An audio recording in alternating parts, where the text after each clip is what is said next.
So who are going to be these slaves? Well, the non-Jews will want to be our slaves, he says. Being the slave of a Jew is the best. They must be slaves. They want to be slaves.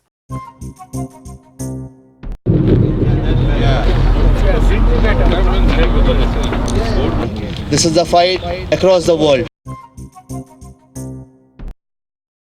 Hello, my name is Stanley Heller. Welcome to The Struggle. The Struggle is shown on over 30 cable stations from Maine to New York City and points west. Over the 16 years this weekly TV program has been shown, we've revealed many acts of cruelty on the part of Israeli soldiers and security personnel. The Israeli organization B'Tselem used to complain to the army about them and go back and forth with the military spokesmen and their endless defenses. But now B'Tselem doesn't even bother with the military. It just tells the public about the outrages. Well, what are the reasons for the cruelty of the military? In part, it's because of the extremist religious ideas many are exposed to. Watch this 10-minute clip produced by David Sheen. He's an Israeli Jew who lives in Israel. Some of what he has uncovered is astounding, revealing the depths of hate and arrogance that is taught to Israeli military personnel. Every once in a while, Sheen makes a reference to a Swiss newspaper. He was speaking in Zurich, Switzerland. B'nai David, this is the most important, perhaps, educational facility. You know, it's like the religious seminary that is most highest, considered to be the most important in terms of this is an army academy in which army officers are sent to study the Torah and the Talmud. So in the settlement of Eli, at this academy, you have rabbis teaching these lectures, and I'm just going to give you some quotes directly from the Hebrew so you can evaluate what kind of messages are being put forth and passed on. So here's Rabbi Eliezer Kashtiel, and this is what he has to say to his students. Due to the abolition of legal slavery, there are now deficiencies since no one is responsible for the property, right? Humans' property. With the help of God, it will return. Slavery will return. So who are going to be these slaves? Well, the non-Jews will want to be our slaves, he says. Being the slave of a Jew is the best. They must be slaves. They want to be slaves. Instead of wandering the streets, being foolish and violent, harming one another, now his life begins. All around us, there are nations with genetic problems. Ask any simple Arab where he wants to be. He wants to be under the occupation. Why? Because they have a genetic problem. They don't know how to run a country. They don't know how to do anything. Look at the state of them. This sounds kind of racist. Yeah, he goes on. He says, yeah, of course racism exists. Are we unaware that there are different races in the world? Is it a secret? Is it untrue? What can you do? It's true. Yes, we're racists. We believe in racism. Correct. There are races in the world, and nations have genetic attributes. So it requires of us to consider how to help them. Racial differences are real, and this is precisely a reason to offer help. Okay. Wow. That's really something. This is the premier, military academy in the state of Israel. Wow. Okay, but maybe this is just one-off. Maybe this guy's an exception to the rule. Surely this can't be the bulk of what they're teaching, right? Okay, so we move on. Here's another rabbi, Giora Redler, and what he teaches, takes a different tack. What he'll have to say is about the Holocaust. He says the Holocaust wasn't really about killing the Jews. That's not the Holocaust. Okay, so what is the Holocaust? All those excuses that it was ideological or systematic, that's nonsense. Because it was out of ideology, in a way, it was more moral than if it was just people just murdering, right? Humanism, the whole secular culture of believing in man, that is the Holocaust, he says. The real Holocaust is to be pluralistic, to believe in man. That is called Holocaust. Wow. For many years already, God has been screaming that the diaspora is over, but people don't listen to him. And that is their disease, which must be cured by the Holocaust. Wow. So Jewish people living anywhere in the world other than the state of Israel, that's a disease. And the cure for this disease is to genocide, said Jews. Wow. That's about as revisionist as you're going to get. That's pretty sickening stuff. And then he goes on. In relative terms, the logic of the Germans was internally consistent. Hitler said that a group of people, a certain group in the population, is the source of evil for all humanity. They cause evil to humanity, and therefore they must be exterminated. Okay, so let's start with the question. He says, was Hitler right or not? Seems like a pretty obvious answer, right? But you'll be surprised. He says, he is the most righteous person possible. Of course he was right in every word he said. Talking about Adolf Hitler. He goes on to explain, right? What does he mean by this? There is the masculine world that wages war, that is concerned with respect. And then there is the soft, moral, feminine world of turning the other cheek. This is how these are the intonations that he actually uses when he gives it. You can watch it all online, of course. Incidentally, these videos are easily accessible. And it's the Jews that carry on that tradition, trying to ruin all of humanity, and therefore they are the real enemy. He is on the wrong side, but otherwise he is 100% correct. So, briefly, he's saying Hitler is saying that the correct way to be is strong, to believe that might makes right. And if you, in fact, believe in mercy, in being merciful to the other, then that is, the most evil thing that humanity can do. Okay, and so Hitler was incorrect in ascribing that feminine, merciful quality to Jews. In fact, it wasn't Jews, but that attitude to believe that might makes right and that mercy is evil, that's 100% correct, according to Rabbi Giora Redler at Israel's top military academy. Okay, David, surely, these are just, two exceptions to the rule. There must be more. Unfortunately, these aren't the exceptions. These are the rules. So we'll hear from another rabbi at that academy, Yosef Kellner.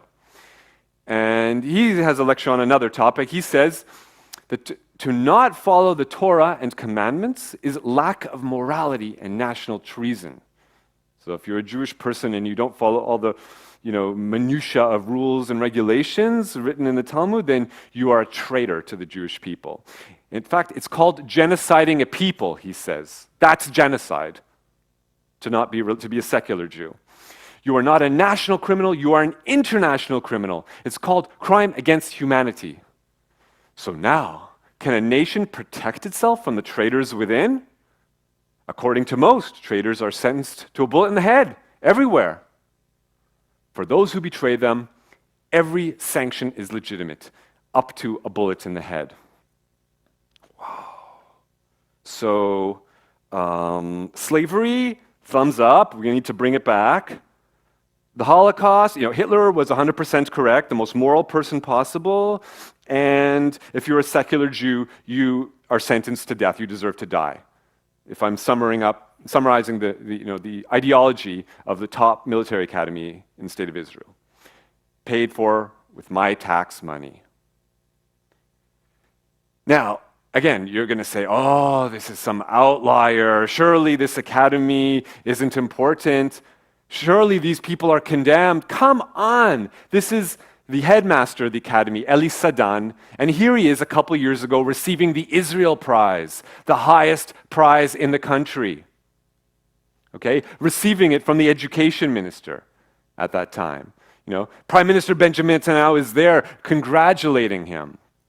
Okay, now I should point out that coming up on the April elections that we just held a few months back, of course, everyone running for election wanted to come to this important academy to be able to speak to the students and, kind of get them excited about the idea of voting for them, perhaps. But the headmaster did not allow Bennett, the education minister, and he did not allow Netanyahu, the prime minister, to speak to the students. The only politician he allowed to speak to the students was his favorite politician, and that's this man, who, previously the chief rabbi of the Israeli army. Now, Netanyahu just made him the most recent education minister. This is our new education minister, Rafi Peretz.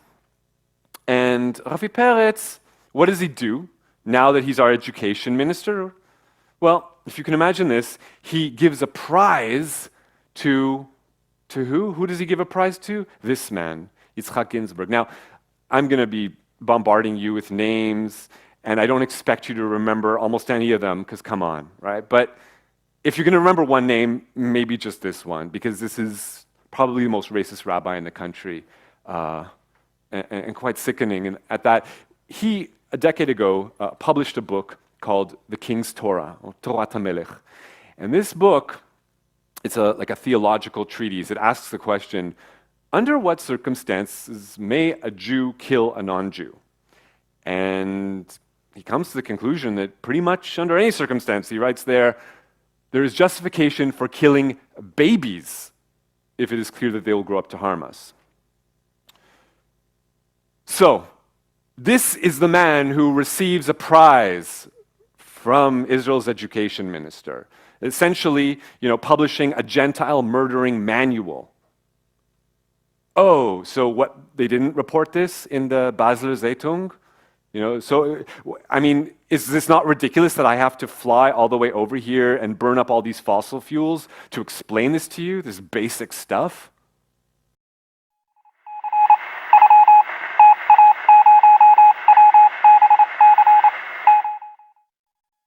I don't think all Israeli soldiers get this indoctrination, but that the military allows even one soldier to hear this garbage is appalling.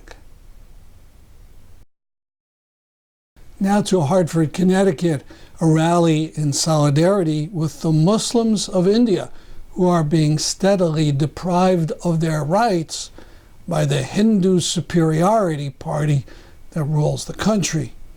Rally organizers had been expecting a couple dozen people to show up. 200 or more came to the rally.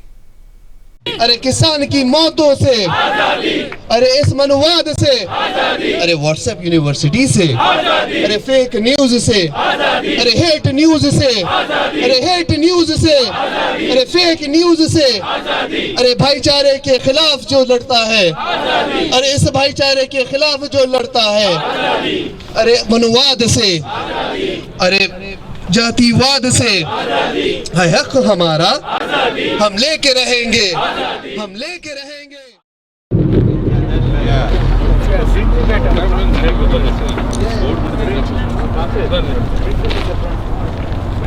So I'm really thankful and good to see. I know that probably 90% of you guys are protesting for first time in US. That's a good thing, but you guys need to show up again and again and again. This is the fight across the world. Thank you so much. I would like to first invite Dr. Saud Anwar, who is the senator here from South Windsor. What you're facing is a symptom of a broader challenge across the world. What is happening is the minorities in every community, minorities in every faith, minorities in all parts of the world are not being treated in a fair manner in the entire world. Wherever there is a majority, they start to mix their nationalism with religion, and that is a mixture which leads to a disaster. And then we are seeing that, unfortunately, some segments in the United States, but other parts of the world as well. And when you start to mix religion with nationalism, that makes the others who are not part of that religion get excluded. Our Hindu brothers and sisters who are in the majority in India, their faith does not allow to people to be hated or discriminated against. if you look at what is said in Gita, if you look at what is being said by some of the people, the preachers, and including Gandhi, he actually was saying that even one person is a minority, you have to protect that one person's right. And that is the India that the world has known historically, but things are changing so rapidly with what's going on with the current government that we need to actually make sure that our brothers and sisters of the other faith communities, of the Hindu community especially in this case, needs to be educated and shared with them that this is not what the DNA of the country is about. Reverend Chris Solomon, he's a minister of one congregational church here. This church is here since last 2 centuries, and they have been doing tremendous work to bring the change in the society, especially in Hartford and surrounding community. Thanks for coming for such a short notice.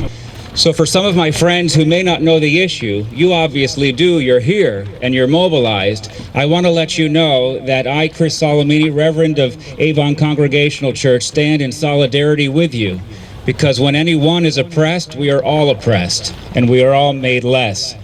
I read from the New York Times, I take the source at its roots, that it's a pretty good source, that there's a new citizenship legislation called Citizenship Amendment Act.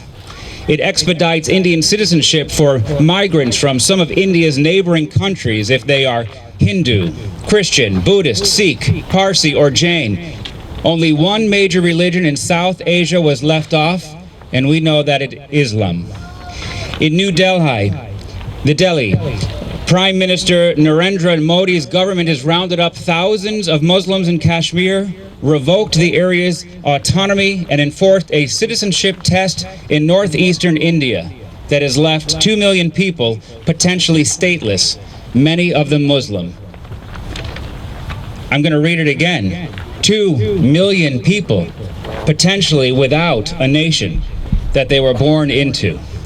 The law, which easily passed both houses of parliament last week, is the most overt sign, opponents say, that Mr. Modi intends to turn India into a Hindu-centric state that would leave the country's 200 million Muslims at a calculated disadvantage. Mr. Modi is quoted as saying the need of the hour is for all of us to work together. Yet, in New Delhi, police officers are beating unarmed students with wooden poles, dragging them away and sending scores to the hospitals. In Assam, they shot and killed several young men. His supporters see a future India as a place that emphasizes its Hindu heritage as much as possible and eliminates the special legal protections that exist for Muslims and other minorities. I interviewed one of the lead organizers of the rally, Abdul Basit Khan. Abdul Basit Khan. I'm from India, and I love to be called as Indian. I'm an Indian Muslim, and I'm proud of that. What part of India? I'm from west part of India, near Bombay, the city called as Aurangabad. So there was a lot of vigorous chanting. Yeah. And was that in Urdu? Yeah, it is in Urdu and Hindi, you can say that. And what were some of the chants? Here are a few seconds of those chants. Amit Shah से, अरे मोदी से, अरे किसान की मौतों से, अरे इस मनुवाद से, अरे व्हाट्सएप यूनिवर्सिटी से, अरे फेक न्यूज से, अरे हेट न्यूज से, अरे हेट न्यूज से, अरे फेक न्यूज से. The first we started as Inqilab Zindabad. That means Inqilab is revolution, and Zindabad is like it should, live, long live revolution.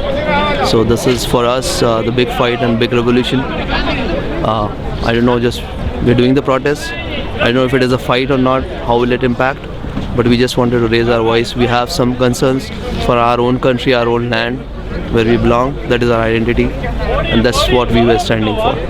Other chants were there are so many things, problems like unemployment, rapes, casteism, communalism, hatred, fake news, hate news. So we were just calling these names and then asking that we need freedom from these things. So if I'm chanting, we need freedom from communalism. So I will just say from communalism, and everybody will chant we need freedom.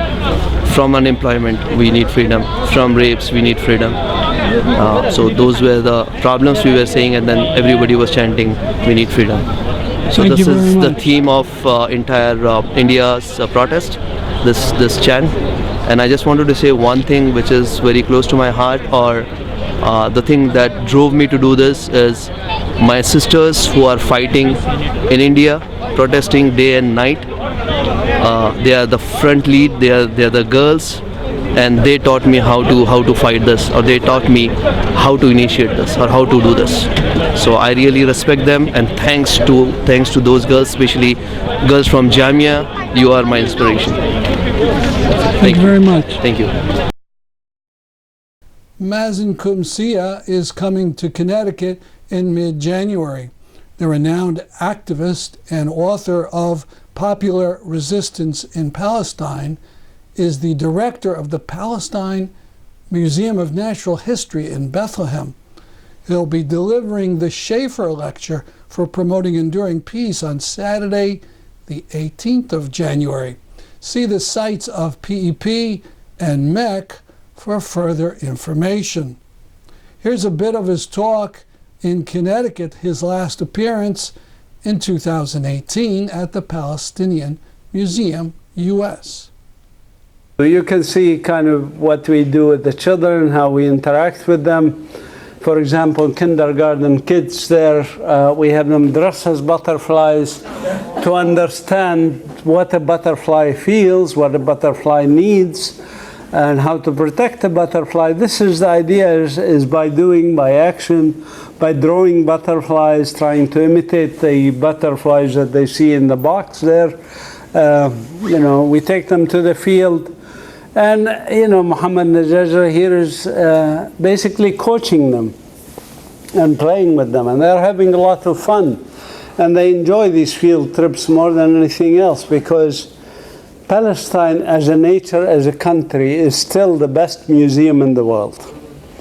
Really, I mean, if you walk around there, there's nothing you can walk by that is not by itself makes a beautiful story that you can tell about. And so that's what we do with these students. By the way, the reason there's an American flag on the T-shirt there is because this was a grant from the American consulate. I don't know if they regret giving me that grant or not. I haven't talked to them about it.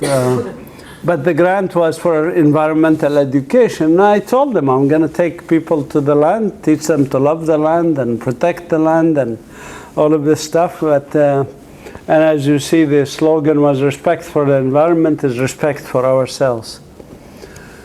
We also get a lot of internationals, and I encourage you to come and volunteer with us in the museum or in these field trips or in the botanical garden that we have.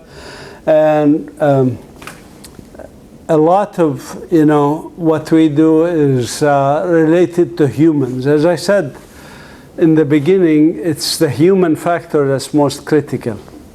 So international students, Palestinian students, when they sit down, or grown-ups, I even had a 92-year-old volunteer at the museum, so it's fine. And so anybody can volunteer. But the interactions between people, volunteers and staff and students who come to visit the museum, etc., it creates a synergy and an energy that is really infectious. And I'm truly honored. I think it was the right choice for me to dedicate the last few years to this. And it has been an amazing success, much more than I had expected. We opened actually to the public in April 2017, and we expect to open the botanical garden and the integrated ecosystem around it in April 2019, and I expect to open a green building in April 2021. Here's a message from the U.S. Campaign for Palestinian Rights, of which MEC is a part. We're under attack. The Jewish National Fund, one of the Zionist institutions that began the colonization of Palestine, has filed a lawsuit against USCPR aimed at draining our resources and shutting it down. You read that right. Because of our fearless advocacy, We're under attack from an institution that supports colonization, racism, oppression, and segregation. Apologists for Israeli apartheid have been deploying lawfare, the cynical use of law and legal systems to attack and distract advocates for Palestinian rights. For years, in unsuccessful attempts to crush the growing movement for Palestinian rights. For more about this, see uscpr.org. Here's a recent photo of Greta Thunberg.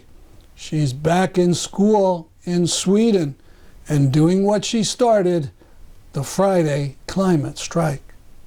To another international story, the campaign to stop the building of another fracked gas power plant in northeast Connecticut.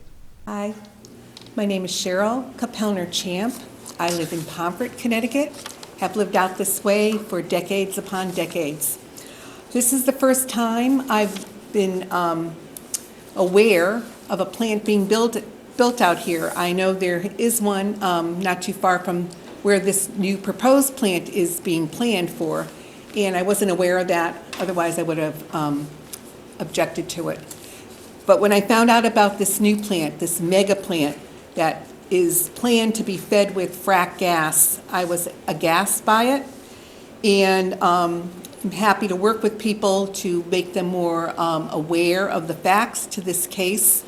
Basically, it's the pollution that it's going to cause from inadequate smokestack, which is not at the height that it's supposed to be. You can get the data, it's available. I'm not going to quote numbers for people, but I'm telling you it's the absolute truth. It's not as high as it should be. The stack is going to minimally go up into the atmosphere, but not high enough, and the people in the surrounding towns are going to breathe in this trashy air. That's the local story. It's also international because that proposed power plant would spew over 2 million tons of the greenhouse gas CO2 into the air each year.